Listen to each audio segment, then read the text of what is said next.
don't think anyone's been as famous as Charlie Chaplin. He transcended all boundaries. On April 16, 1889, Charles Spencer Chaplin was born to music hall entertainers in London, England. After his parents separated, his mother was committed to an asylum, forcing Chaplin and his brother to fend for themselves. Chaplin entered the stage at about the age of 13, thanks to his brother Sidney, who was several years older and had already gone to the stage. He hadn't created his tramp character yet, but he was really a gifted comedian. At 19, Chaplin joined the Fred Carnot pantomime troupe, and during a tour of the United States, he landed a film contract with Mack Sennett's Keystone Film Company. Sennett saw Chaplin on stage when he first appeared in New York back in 1910, and 3 years later, when Chaplin was back in the United States, Sennett sent him a telegram saying that he wanted him to come join the movies for the then incredible sum of $150 a week. After appearing in at least 36 movies for Keystone, Chaplin moved to the S&A Company in 1915 and rose to fame with films such as A Night Out, The Champion, and The Tramp. It was really at S&A and the films he made there that he became a megastar.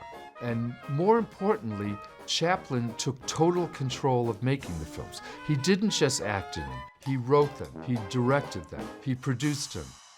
At 26 years old, Chaplin signed a contract with the Mutual Company for $670,000 a year, making him one of the highest paid people in the world.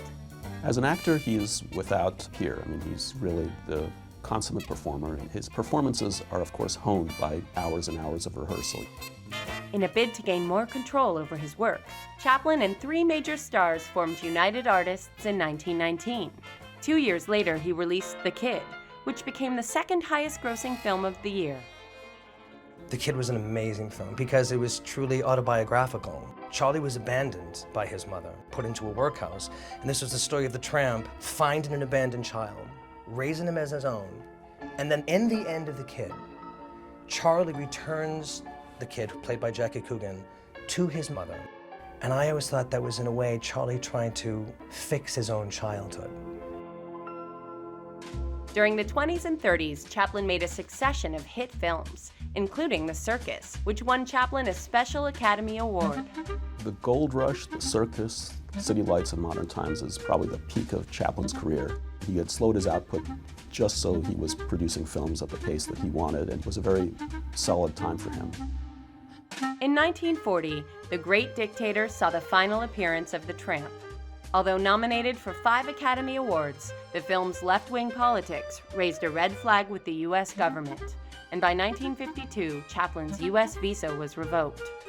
The Great Dictator was released in 1940 at a time when we had not declared war yet, and so for many isolationist and conservative politicians in this country, they considered Chaplin a warmonger because he was advocating the United States getting involved in World War II.